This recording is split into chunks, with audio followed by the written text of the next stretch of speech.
My last co-founder I worked with for 10 years, we became friends over working together. But the first day of our relationship was like, he was my contractor. So I actually think that's the reason why that partnership worked for a decade, is because we were able to have a certain method of communication that didn't involve emotions of a friend. In the end, we did learn from that after a few times. And we learned that we only hire people who are best for the job. We don't negotiate. We don't hire the cheapest. We don't hire most convenient.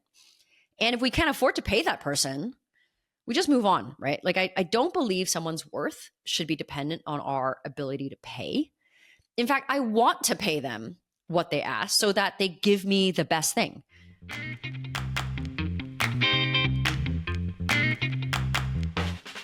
Welcome to ProfitLed Season 2, our Journey to a Million, Episode 22.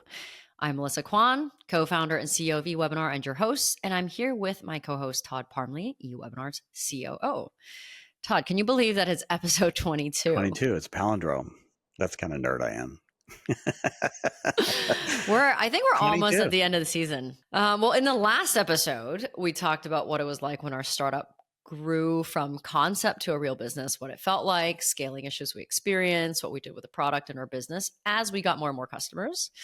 Today, we're going to talk about something completely unrelated to product, which was also one of my most controversial viral LinkedIn posts from last year. The 5 wrong hires we made that end up costing $450,000 because we didn't fire fast. So I'm excited to give more context to that post because LinkedIn is quite limited, the amount of characters. In fact, it was so controversial and people were so angry by that post, I had to write a follow-up post to diffuse the anger. So I'll definitely put that in the show notes for anyone that's curious to read the comments. It was interesting because like people were so angry from it, mainly because the word fire fast like really triggered them. And I did think to myself, should I delete this and like rewrite it? But I also thought it was a good opportunity for me to demonstrate how I would handle this type of comments in public. Yeah, and ultimately, and we'll talk about it, but that anger was understandable, but I would say misplaced, right? And so it was helpful to hear it, to clarify your point of view, right? Because there were things that I think you assumed people would understand, that especially that it was coming from this sort of generous place, but they did not. Yeah. And it was also interesting where a lot of my posts, so LinkedIn gives you these analytics on like who looks at it, not like the person, but like the demographic. And on most of my content, it's like founders, sales, like people from 1 to 50 or 50 to 200 person companies. But this one had a lot less of that. And like a lot, it was like individuals, it was a lot of engineers. So I think like enough for like, we're commenting that it just went another direction. Yeah. And when there's a tough economy and, when there's inflation and a tough job market and you hear a CEO say firing fast is great, then you could easily misunderstand that. Or we lost money because we didn't fire fast and people got really, well, and the reality is I didn't realize that people would think that way because the word fire fast is so widely used in the industry. Like that's what every VC tells you to do, right? Like it's the move fast and break things, which I don't like that quote, but it's almost the same. But maybe like backtrack a bit, like talk about those 5 wrong hires. And the hires we're talking about aren't necessarily individual people, but it could be a company or like a type of person. So going back to, so this is all like chronological. So going back to the very beginning, and I've mentioned this multiple times on different episodes, is like, I came into eWebinar not wanting a co-founder and CTO. So I thought that I could hire a dev shop to be my CTO and product while I can focus on what I do best, which is selling and creating and business. So I hired a friend's dev shop to be in place of a CTO. And we worked with them for almost a year, I think just under a year. And I spent about $250K on that project before we had to end that relationship because I mean, so many reasons, but ultimately the software wasn't working. So I think a lot of dev shops are great, going from 0 to 1. Or no, sorry, dev shops are not good from going from 0 to 1. They're good from going to 1 to 2, but not 0 to 1. And I was trying to rely on them to go from 0 to 1, which requires actually a lot of testing. And even and testing, not product testing. It's like we integrate with a certain platform and like a vendor, and that vendor doesn't work. We have to actually do another one, but they're not motivated to redo things because they want to get to the next milestone and get paid. So our agreement was that we would pay them in 4 different milestones. So their motivation was not doing the best work; it was getting to the milestone fastest, and that's not uncommon, right, for dev shops. But we also could not hire like dev shops where we like own the person's full time, because I needed to know, like I had limited amount of money I could spend on getting this started, and I couldn't have an undefined timeline and an undefined amount of time for me to get this done. So a project, was spec'd based on what the product that I wanted to take out to market. And, I feel like we maybe reached 25-50% of that. But I think we paid for about 75% of that. So nobody felt like they were winning, right? I think at some point, like the software wasn't working.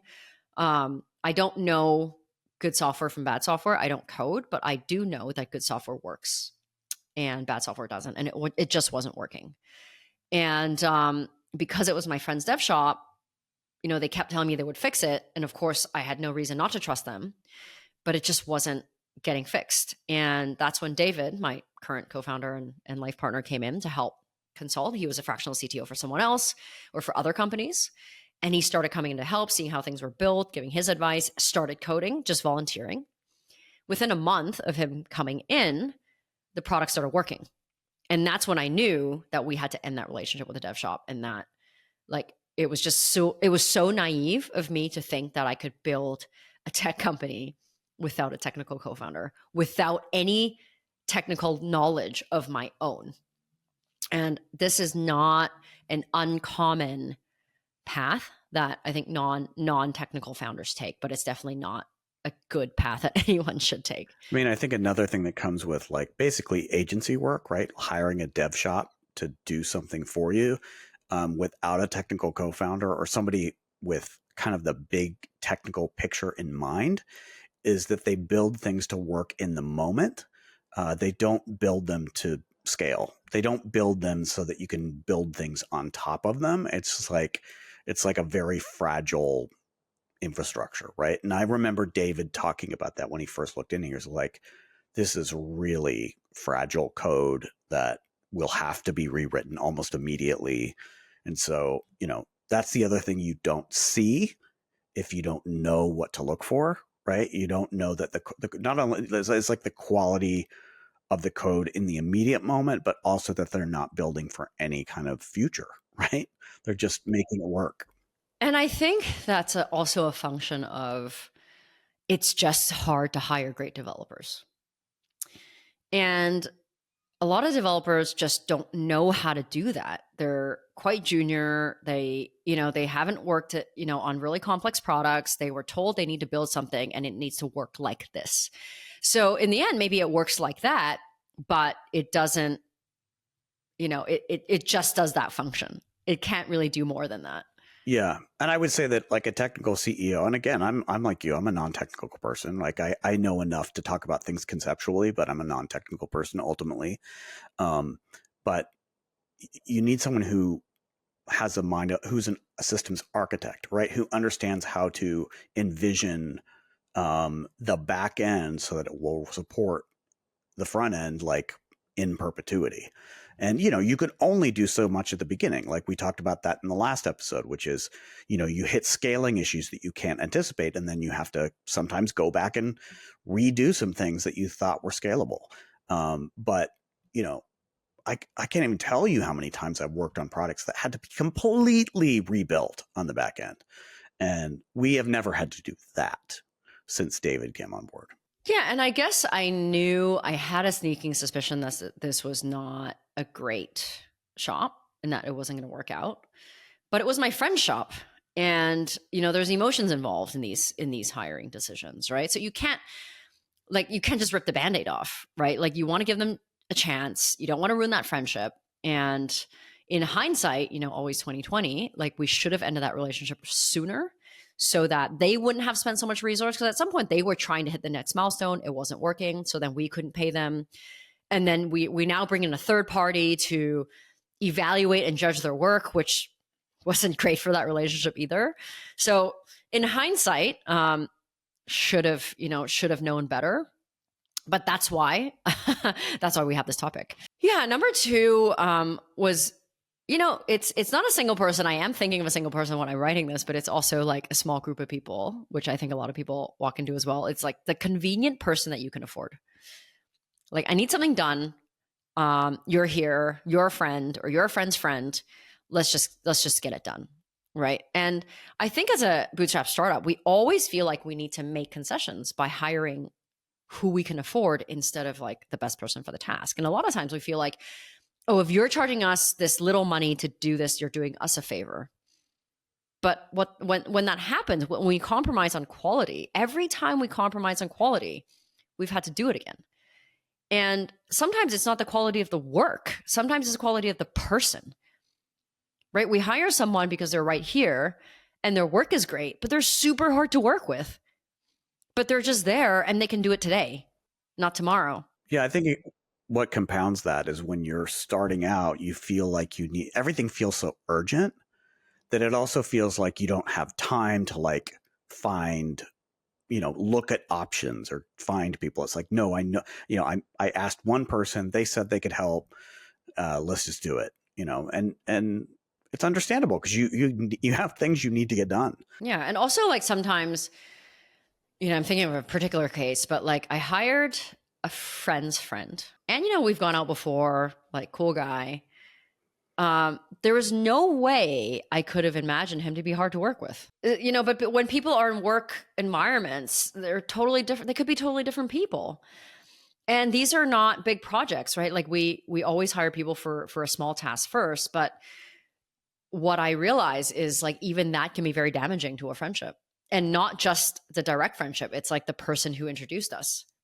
And it all starts with because they were convenient, because we didn't spend the time to look for someone who was actually good for the job and was a good cultural fit, regardless of how little that task was. And in the end, too, I would say this: it's always better if there's no strings attached, right? Like if it's not because when there's that emotional friendship component to it, those things can work. They can absolutely work, right?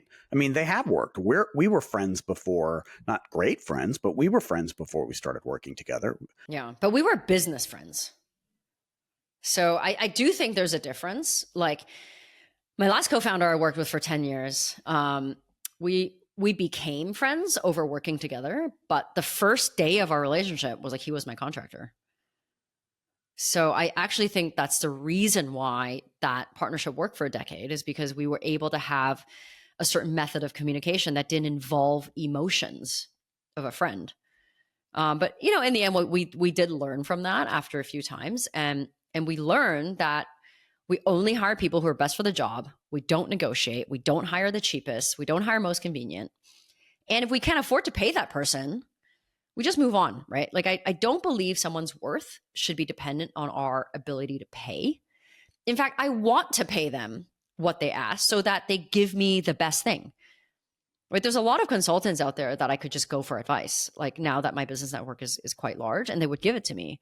But if they're giving me an hour of their time versus me paying, you know, $650, you know, $1,000 an hour for their time, they're not going to give me the same quality of work and attentiveness. So now that we can afford it, like I don't want any favors. I just want you to pay me so that we can actually treat this as a real project. And the third one, which we spend a lot of money on, I feel like, not just for this company, I spent a lot of money on in my last company because I never learned, is hiring agencies or consultants to fix something that, like to fix a pain that we didn't know anything about. So yeah, I mean, on episode 13, we talked about like how we needed to own our SEO because agencies sucked. And that was, you know, we hired a lot of marketing agencies because we were so desperate to fix our SEO and have more content. So we just hired a company and we said, just go do stuff. And I think we spent about 50K just doing that for eWebinar, but way more in my previous companies. But my previous companies were sales led. They were not marketing led. So the pain wasn't so felt. Yeah, as in eWebinar. Like most agencies, even marketing agencies, not just dev shops, they can go from 1 to 2. If you have a template they can work from, if you have the messaging, if you already have some ads that work, they can iterate on it. But 0 to 1 is a testing phase. So I didn't realize that hiring a marketing agency this early on meant that they needed to test our language. And when we hired these companies, we hadn't even done our own research into who our own customers were and how they were using our product. So we were really relying on these agencies to figure out, like, who are we? But that's the job of a founding team. I mean, from my own point of view from this is, if you remember, you'd hired this SEO agency, right? I had gone away from eWebinar for a while to work a different job, right? Because there wasn't kind of money to pay me. And then I came back and this agency was running, it was full steam ahead, write this content, get it onto the web. I knew nothing about SEO. So I just came in as a executor. I was just getting stuff done. I was really pushing them to write as much content as possible. In the meantime, I was, trying to learn from them, about SEO for the first time, also, taking my own initiative to learn about it. But one of the biggest, aha moments for both of us, I think, was when we had a meeting with them to talk about, what does success look like with this? What is successful? And they were ultimately kind of stumped, especially when we talked about how can we tie this to revenue, right? How can we get somebody to discover us through organic search and decide from what they read that they want to sign up for a trial? And I remember that was a big moment for us where we're like, oh, we have to figure this out ourselves. They're not going to be able to solve this problem for us. We have to find a way to educate ourselves and figure this out. Yeah. And the agencies that I'm talking about here are it didn't limit to SEO agencies. It didn't limit to content agencies. We worked with a couple other companies for backlinking because we needed to appear on Google. Somebody just told me, you need backlinks. And I'm like, what is a backlink? And he's like, okay, call this guy. He can do it for you. And I'm like, okay, sounds great. But why are they so expensive? It's $300 to $500 a backlink. And then they were getting us into these articles or getting our guest posts in an article or into sites that were so bad that I'm like, I can't be associated with this content. But it was but I didn't have a concept of what it was. So in the end, not only were we okay, let's own our SEO, we were let's own all of our digital marketing, learn what that is. And then I went to Respona and looked at and learned about backlinking and link building outreach from their blogs and from their founder. So we kind of just, and then when we had a concept, then we started hiring dedicated people for it, but it wasn't for a long time. And also wasting about 50K hiring these people that were just doing stuff for us, but the quality was just laughable. So biggest lesson there is that you can't hire someone to take your pain away when you don't have a basic understanding of what that job is to be done. Yeah, I didn't know this. I didn't know this, but now I'm it's much easier for me to recognize when this is happening. Not even when we don't go out to hire someone. It's because that impulse is still there. You want somebody to just fix it for you. And you're okay, I need to take a step back and understand what this is before I can even think about hiring somebody to help me. And even when we did start hiring people, we were still managing the execution of the strategy, right? Because we were trying to learn. And they were they weren't driving it. They were supporting us. Right. And so, it took a long time for like, how long did it take for us to hire a full-time content writer for our blog? It was time. It was like, okay, we know this enough now that we can bring someone in and we know how to measure their success. Yeah, I mean, on the same topic, like I was sitting on like hiring someone for, to manage my content, right? Like to like a social media assistant. Like I produce so much content. Like my entire job is producing content for eWebinar, like whether it's LinkedIn or Instagram or TikTok, like these mini videos, this podcast, other people's podcasts, writing newsletters. Like I produce so much content, but I was managing all that myself. But it got to a point where I'm like, I really want to hire someone. Who do I hire? And because of this experience, I was hesitating for so long because I'm like, well, I also don't know what a content manager is. So then I went to talk to a friend who specializes in social media, and I was actually going to hire someone. I was going to engage with a recruiting company, somewhere.com, that actually hires from like, whether it's Colombia or Philippines or whatnot. And I had this job description written by my friend who specializes in social media. But I'm also reading this like, because I basically told a recruiting company, I'm like, I would love to work with someone who was an assistant to an influencer. So that person could tell me what to do. But at the end of the day, like I go back to this concept of like, I just can't hire someone when I don't understand the task. So in the end, I just did my own, like I implemented my own system. I did it for 3 weeks. And then I passed it to a junior person on our team that used to be an intern, but now is full time. But now I have my own system that this person adopted, and it's mine. Right? I'm not adapting to someone else. It's just like, okay, well, next week you have to write this. Like that's all I need. I need to know next week, what do I need to write when? Like, point me to the Google sheet so I can fill in the blanks, and then you can, push it out. There's things that I still manage, like my LinkedIn post I manage, my newsletter I manage, but everything else now has someone else doing it and telling me what to do, which is because I learned from these early days. The fourth one that we spent money on, that we shouldn't have, is ad consultants, that we were way too early for. So we spent about $15K on that. I mean, I think net is like no early stage startup should be spending money on paid ads, but we did not know that. No, because I'm from a sales led background. So my entire life before eWebinar was like cold calling, emailing, going to conferences, like hang out in the lobby, like lobby conning, without a ticket because I couldn't afford it.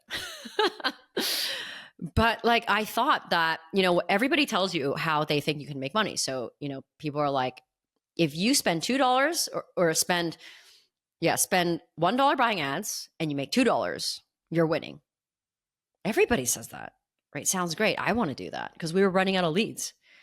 And every single ad buyer that we talked to was like, oh, you can start with as little as $500 a month. We can test the language and you can pay me $1,500 or $2,000 retainer. So it's like ad spend plus this person's like part-time rate or whatever it is. But none of these people ever tell you, oh, by the way, you're way too early and you're actually competing with massive companies who are spending a lot more money than you. Like $500 is not enough to have any meaningful impact. And nobody tells you, yes, the holy grail is spending $1 to make $2, but nobody tells you the amount of time and resource and experimenting and expertise that is required to figure out that machine. Yeah, I mean, I think we also had another problem too, which was we didn't know how to reach people because an ad needs to be a scroll stopper, right? Like it's something that like when you see it, you understand not only the pain of what it's communicating, but you understand the potential solution that the software is offering. And automated webinars is something that people don't get. It's just they don't get it. And so we tried some messaging, but like there was a larger problem too that needed to be solved around messaging. Like scroll stopping for us, it was just not working. Well, it still isn't, right? Like in order for your ad to work, you have like split seconds, like someone's scrolling. You have split seconds before they stop and think, oh, like this might be interesting. So you have to be in a mature product category. They have to get exactly what you do, or you have to have a big name to stop them from it. And we're not that. We're a niche product. Not many people know about us. There isn't enough space on the advertising to give education, nor is there enough time for someone scrolling to actually consume that. But an ad buyer should have known this, in theory. I mean, I think that just like SEO agencies, ad buyers, any consultant you hire, first of all, they want to get paid, right? They want to make money. But I think they always think they can figure it out, that they know from their experience, they can figure it out. So I don't think that it's like they're not withholding, but there's no way that's the other thing with consultants is they're just not close enough to your business to be able to diagnose these problems. And so, I don't think anybody admits that they can't take a company from 0 to 1. And maybe they don't know because most people haven't done that. Most people haven't gone through that path, right? A lot of people come in and there's already something to work from. But the other issue that you just reminded me of is that was when we hired these people, we had not talked to our customers. So we didn't know how our product should be positioned. We had no idea who we were selling to. We were guessing. We were giving these guys the information that we knew, and they were working off that information, but we didn't know for sure. Yeah, I also think that we were at that time, I mean, I know we were thinking about competing in our category, which people didn't even know our category, automated webinar software. Our real competition is live webinars, right? Repetitive live webinars. And, even now, though, I'm very skeptical that any type of ad for us could work. We don't have enough name recognition, and people really need to take a mental leap. It's our biggest challenge. It's our biggest challenge in reaching new customers. But I think the ROI for ads are becoming lower and lower because people don't like to be sold to. The volume of people is there, which means the conversion is much lower, but the volume is justifying the ad price. So for your ad to work, you have to have a high ticket item. Ours in the beginning was $49. Now it's $99, but you can't spend enough money to make up for that, right? We can't buy a billboard on the highway. And we tried, I think, 2 consultants over 8 months. And the other problem that we learned, the other thing that we learned, which was a shock to me, by the way, the person who writes the ad and the person who buys the ad and the person who optimizes the funnel for the ad are 3 people.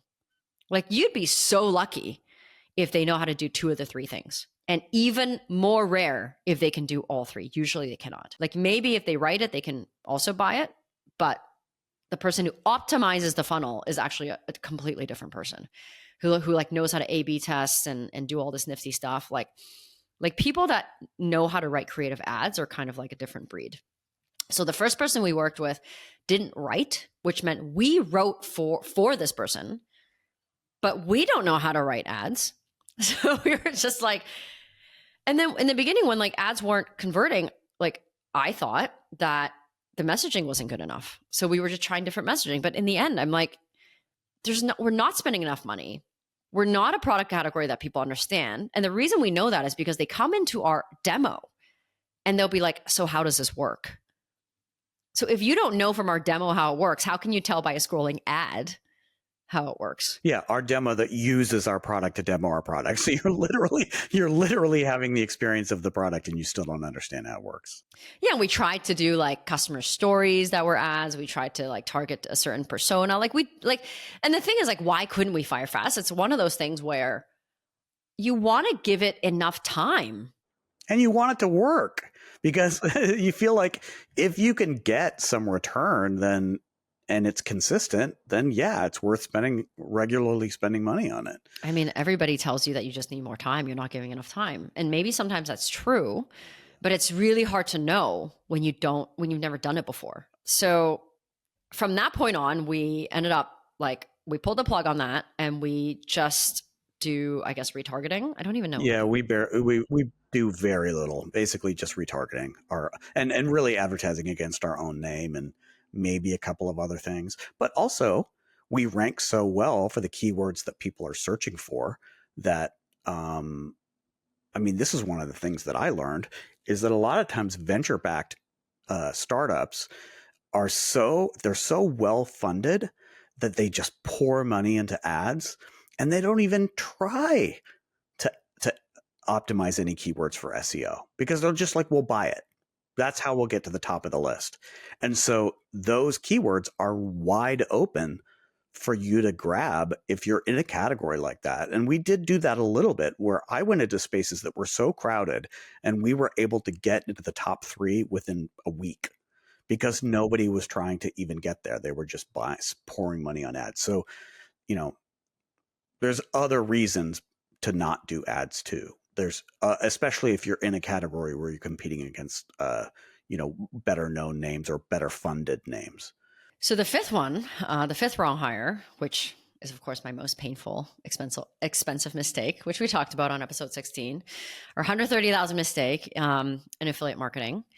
So people are like, how did you waste so much money on that? Well, okay, the real reason was because we hired somebody to come on board to manage that strategy who had a lot of success in big, well-resourced companies that are not as fast-moving as startups. And that person's salary was the highest at the time, higher than like you and David. I wasn't paying myself, but that was a big deal. But that was an indication of how much we believed in that strategy and how much we wanted it to work. It's like when we try something, we really try something. Like we want to make sure that we don't regret not putting our best foot forward, but sometimes that can work against you. And, we're working for startups like this person it wasn't a big company that he's had a lot of successes in. It definitely wasn't like a small startup, but I think he had the mentality of a startup guy. So, but never had real experience. So I didn't really know that mentality doesn't translate into the agility that we as a tiny company actually need. Like people from corporate just don't have the same urgency. They do not work on the same timeline. They don't have the same scrappiness. And the problem was the reason why we couldn't pull the plug on it, even though I saw it, in month 5 or 6, was because, this person was a friend. I spent time like convincing them to take our opportunity versus someone else. And this person was taking a 50% pay cut to join our team. Right? And so we were competing with a larger company that's double the salary. That is a lot. So when someone's like, I really want to make a difference in your company, I'm going to choose you over that thing. You're now emotionally invested. Like I'm emotionally invested. And I know that I tried too hard for too long to make it work, but it wasn't possible. At that moment in time, I did not have the professional and emotional maturity to end that relationship. And hence, I was too optimistic for too long, but I just really wanted it to work. And it always seemed like there was some success around the corner, right? This person had really good work ethic, right? Like they were a really good person, just not for where we were at that particular point in time. Like they would have been very successful somewhere else where the product is mature, the product sells itself, the product price point is higher, right? There's so many issues, which we talked about on episode 16 about like why affiliate marketing does not work for a small company. So when you hire someone to manage that, which by the way, it is a full-time job, like that's where a lot of money gets spent, even if you're not spending money on like buying sponsorships or whatnot, which is like another expense. Yeah, I mean, it's one of those things too. It's very much like ads where people are like, it's just money sitting out there for you to grab. Affiliate marketing, you know what I mean? It's just like, it's just waiting for you. And if the circumstances are right, that is true. But it wasn't. And I was watching it secondhand, right? Because I wasn't dealing with, you were sort of working with him directly, but I could see that everybody wanted to make it work, right? So there was this tremendous amount of goodwill, but it wasn't working. I mean, when I say it wasn't working, this is a revenue generating position that was hired that was not generating revenue. But I think the main thing I learned, outside of obviously affiliate marketing is not a good channel. I mean, it's not a go-to-market strategy, which we try to use it as a growth strategy. But I guess the second thing, biggest thing I learned is like, no matter how much a person believes that they're a startup person, unless you have been a startup person and you do not value what corporate gives you, like you do not value high paying jobs and security and time, like, and insurance, you cannot hire a big company person to be in your startup. Like they're just in a different world, but it works both ways, right? Like a startup person can't work in a big company. Like they're not going to last. Yeah, I think I lasted in the larger corporations that I was in for as long as I did because I was given so much freedom to do things my own way, right? So, but yeah, it does go both ways. I mean, the most expensive thing for all of these hires is not money, right? It's the time that you've spent on trying to make that work. And then of course, rehiring costs is high, or whatever salary you paid out is high. And sometimes in my case, it was friendships, right? Like I think a lot of people listening to this would be like, oh, I would never hire a friend, but never say never. It's like sometimes people are your friend because you like them. You don't always hire someone you don't know, especially in a startup. Like you have to compete for talent. And you make friends because you like them, because they're smart, because you see them being successful. So then you want them to be a part of your company, right? And not all of these costs can be avoided, right? But I do think they can be mitigated by firing fast. So let's talk about how the backlash from your LinkedIn post, because people got really riled up. Why do you think that happened? Like, how is firing fast? How was it perceived? I mean, I think it was perceived as ruthlessness, right? Like cruelty.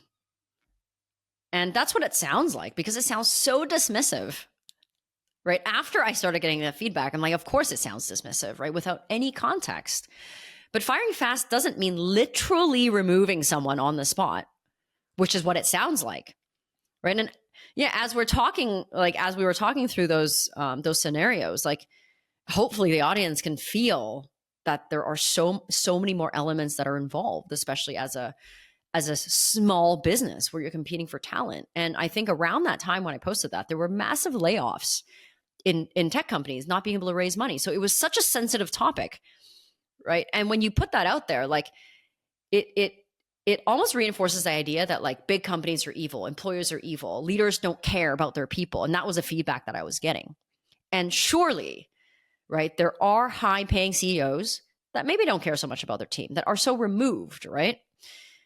But and there at the time, a lot of these startups were firing because they were bloated startups. They raised too much money. They couldn't raise any more money. They overhired. They had to let like teams of people go. But most companies like us are small, right? They're just regular people trying to make a living. Yeah. And also bootstrapped, right? Which is important too. So like your resources are very limited. So when you hire someone, it is a big deal, so it's not like, go meet with HR.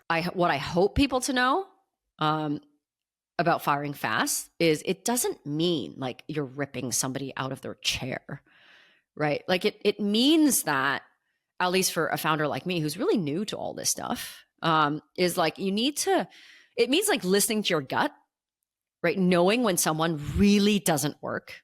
And sometimes you just know. When you know, you can convince yourself, but when you know.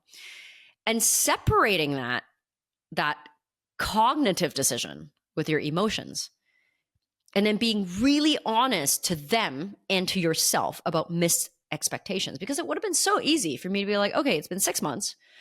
We have $500 of revenue attributed to you. You're a revenue position. What's going on?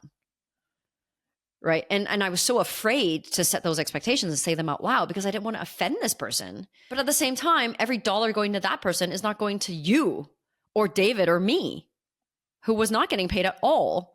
And there was a finite amount of money before we could break even and start like really paying ourselves. So I was also looking at the projections as I do. I update them every month. So I was feeling nervous about that too. And so it also means like, as a founder, like having the clarity and awareness to know like when you really need to move on because it's just not working out. And sometimes it's us, right? Sometimes it's them, right? It could be like a company culture thing. In some cases, it's like when I say company culture, it's like they're not moving fast enough because we are a startup and we don't have weeks to do this. And sometimes it's just both people. Yeah, and sometimes it's a little bit of like circumstance, like we weren't ready for affiliate marketing, right? So it can be a combination of things, but you can't say we didn't try on all of these things. We really tried to make it work. Yeah, and it's really, really hard unless you are, unless you're versed in this, to have the confidence and the courage to have a very hard conversation with someone you actually like.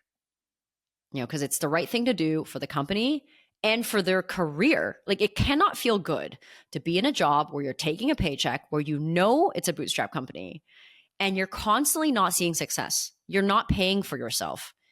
Yeah, maybe first few months, get it. Like you need to be onboarded, but 6 months, 7 months, 8 months, like you must feel bad about that. Yeah. And it sucks to fail, right? So even there's the money part of it. It was also just like the frustration of trying to make something work and it's not working. So, like keeping someone in a position where they could go somewhere else and flourish and make more money and, feel better about what they're doing. That's also, that's the other side of it, is that you're and I think them. While it sounds dismissive, like it is so dismissive, right? Fire fast. I think the reality with a lot of companies like ours is it's the complete opposite. Like we can get better at it. A lot, like in hindsight, we fire too slow, but it's very likely that we actually fought really long and hard for that person. We tried to make it work because we want to be optimistic, because getting someone to come on our team is so hard.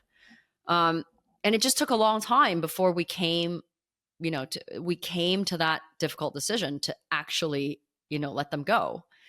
And now I know, having these experiences, it's not ruthlessness, right? It's just being discerning. Like we have to be super discerning about, whether this person fits into our culture. Are they going to deliver? Do they really understand startups and how fast we have to move? And can they pay for themselves? Like, is the value that they're giving us congruent with what we're paying them? Yeah. And it is it's always the best thing for both parties to end the relationship and move on. And that's sort of like, because again, no one wants to fail. Yeah. I mean, I think firing fast allows you to do two things, which is like cut your losses as a company, right? Either you find someone more suited or you change strategies. And in many cases, we ended up firing this person or these people or this company, but we didn't hire another person. We just changed strategies. Like we learned that we didn't actually need that at this time. And the second thing is like we want to let the other person go to find a role that's better suited for them. It's like any relationship, right? You see friends that are in like relationships that should just end. And you're like, please stop holding each other back and let them go to find someone more suitable for them. Like everybody deserves to go to a job that gives them success, that they can feel happy about, that they feel like a contributing factor, especially in a startup. Like you don't want to just take a paycheck. Yeah. Yeah. You want to feel like you're making an impact, even if it's hard. Yeah. And I think a lot of companies like us, I think we definitely had multiple conversations with all of those scenarios that we talked about. And something I want to reiterate is like, for people to realize like that in order to compete for talent, we really have to inspire people, sometimes work on them for months and treat them, like family. and give them whatever we can, like what the highest salary that we can at the time, because we simply can't compete with a funded startup, a cooler startup, right? If they had an office or if they're an SF or whatever, like we're a fully remote team. I think a lot of companies are like us that are like starting out, right? So when somebody doesn't work out and we've invested all this time and hope in them, then the pain is like felt very deep, right? It's not just money, it's like an emotional investment. So every dollar that, every dollar going to the wrong thing is a dollar not going to the right thing, right? And we're always making concessions elsewhere. So when someone is there and they're not really delivering, or we feel like it's the wrong strategy, we start to think like, okay, well, where else can we spend this? Right. And we're not talking like small amounts. We're talking like tens of thousands of dollars. Yeah. And I think that's why, like, for all these reasons, especially for non-venture backed startups, like this is why firing fast is so important. So how do you think, looking back on all this, how has it changed how we hire and fire? Yeah. I mean, it's definitely made me less optimistic, like less hopeful. Like I'm not like I want to see actual deliverables, right, before we actually invest more time and more money into a person. And it's this whole concept of firing fast and letting someone go. Like, it's so important that we demand it from our own team, because we cannot afford not to have passionate, dedicated people on our side. So what does that mean, right? During the interview, when I know that we want to bring someone onto our team, like I tell them this story of like, what happened when we didn't let someone go like fast enough, and how that hurts us, and how we're only looking for people who want to be with us long term, who are passionate to invest in us, who understand our product and want to be a part of it. And we ask them that the moment they're thinking about leaving, of firing us, that they need to tell us as soon as possible. And I even tell them, if we are a stepping stone, please do me this favor and don't come on the team, because we cannot, we want to bring you on, but to rehire you is going to be a pain and super expensive, because we want to train people up to manage themselves. We don't micromanage. And once they're on their own, we like almost never talk to them. Yeah, and look, if you want to use a big company as a stepping stone, fine. Like, they'll be able to much more easily absorb that kind of thing. But for a company of our size, it is so hard to have someone come on, train them, and then have them leave. It's brutal. And we've had situations where I've had this conversation. This person was like, I'm not going to be that person. And this person was so smart, like so amazing. 2 months later, oh yeah, I'm leaving. I'm like, what? So you can do whatever you can in your power. People are still going to make their own decisions. But at least what I do now is I have that conversation up front. I let them know that this is painful. We want to invest in them. And if you want to go to if you want to go to another type of company, so that's another like question I like to ask, is like, if you could work on anything right now, what would it be? Is it a type of company? Is it a company? Because I could just refer you there. Like, I'd rather you do that. And life is too short to work on something that you don't like. If you want to work for a gaming company, work for a gaming company. Don't waste your time with us, right? And so I think that, like, it's like firing fast is like such a painful concept, but we need to learn it. Everybody needs to learn it, because what makes a business successful is the team. And it only, like, a person that could be an A player somewhere else might be a B player with you. And that's what happened to us. And, it can also breed resentment too, when it's such a small team and some people are succeeding and are moving fast, and they're seeing that, one of their peers, even in another part of the company, because you're so small, is not. It's like, why are we spending time and effort on that? So, it can also infect your team. With A players and B players, like, it only takes one B player before an A player feels like, well, then I can be a B player. It's like any group, right? Any group dynamic. And the other thing that really shifted for us is we only hire not just the best person for the role, but the most senior person for the role. because we are a remote team, because people need to self-manage and self-motivate, because we don't have meetings and don't micromanage, it's senior people who's already had some sort of career. Maybe they have young families. They really value staying at home. They don't want to be bothered. Those are the people that work best in our work environment. So it's actually better for us to pay more, hire someone senior who really values the things we're able to give them more than salary, right? And so like we stopped like in the beginning we would hire some juniors because they like, we're like, oh, we can cultivate them, but junior people need to and enjoy learning in an in-person environment through osmosis, right? There's a socializing aspect that we can't give them, right? And every time we hired someone junior, like they just, I think people like the idea of being remote, like fully remote, but not everybody can like really work alone. Yeah, and I think that is true more of junior people, right? Because you can't replace that in-person experience. You really can't. So like we started our careers in person, Yeah. right? Like I had like more than 10 years working in an office Yeah, and you just before. sort of take that for granted, and it's like, no, you learn so much by observing how other people work and by observing how senior people work, right? And by the way, I think it's important to clarify because senior is something that gets used a lot in the corporate world, like a senior person. But this is a senior person who's experienced and can thrive in a startup, right? It's not like hiring a senior executive from a corporation. It's more like someone who has the experience enough to know that they are willing to take a risk on a bootstrapped startup because they know what they want. They know the trade-off that they're gaining. They're maybe willing to be paid less money for it, whatever that is. But they're coming in with experience and their eyes wide open. Yeah. The other thing that we do is we have a try before you buy concept, right? We don't jump into anything with anyone. Like we've learned from our mistakes. We do have a team of contractors, but everyone is not everyone. Most people are full time. Like we have some writers, some designers that are like as needed, but most people are contractors by design because they're not in the country that we're incorporated, so they have to be a contractor, and maybe they have some like side hustles. But we always like either have a probation period or we start with a project that they would work on before we actually bring them on full time. And even if we work through dev shops for all of our developers, we do the same thing.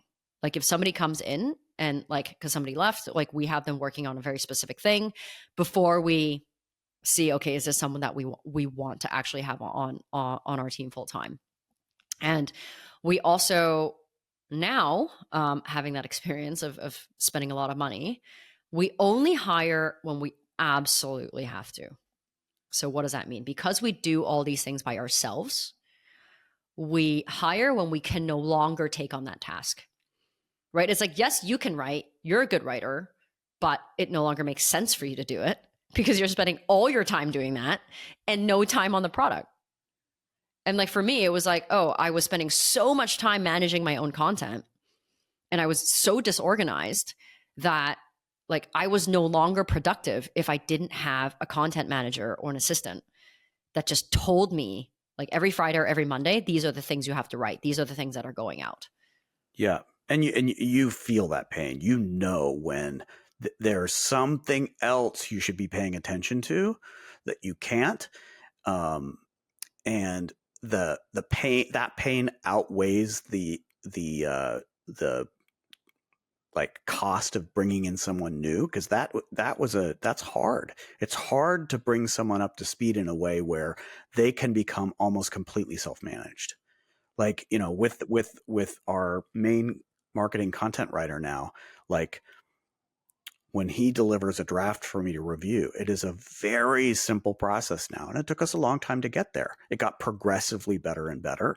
But it became a necessity for me to stop spending that much time on content. But also, I knew at that point that I knew enough to be able to manage someone else, right? So it was a combination of the two things.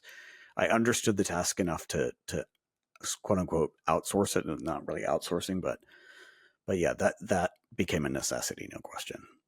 Just to summarize what we talked about our 5 wrong hires.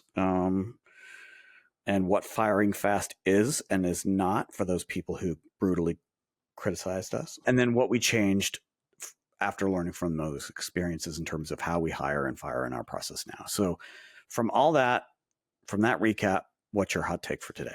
My hot take is probably everyone else's hot take. Every founder's hot take is like finding great people will always be the biggest challenge. Always.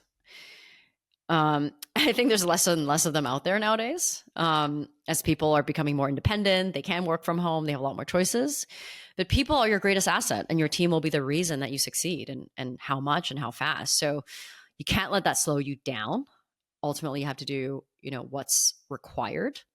But I think hiring is like anything else. You have to keep trying and learning how to do it better. And doing it is hiring better, but also like firing better. What is your hot take? I mean, being in a position where I'm not responsible for hiring and firing in the way you are, right? So like I'm in the process of hiring, but it's just not the same. I'm not the one who actually has to have those hard conversations, or I haven't had to have them yet. I just think about, this is something actually we talked about more in the last episode, is that you can't hire someone if you don't understand what they need to do. You've got to have an understanding of their function so you know what success looks like. So then you can evaluate whether or not it's working, so you know whether to fire fast, right? Because if you have no frickin' idea, then you'll never be able to tell whether or not they need to go quickly. So that's the other thing that I would just throw into the mix. If you've been enjoying this podcast, I've got a small favor to ask. The only way ProfitLed grows is by word of mouth. So if you'll do us a favor and hit the subscribe or follow button wherever you're listening or watching this podcast right now, it'd mean the world to us and help us continue to spend time making these episodes for you. Ping me on LinkedIn if there are particular topics you want us to get into this season. Send me any feedback you have on this podcast because I love hearing from you. My name is Melissa Kwan, last name spelled Kwan. To get notified of new episodes, join our mailing list by going to ProfitLed.fm. I promise to only share things you'll actually care about. Thanks for listening. Bye now.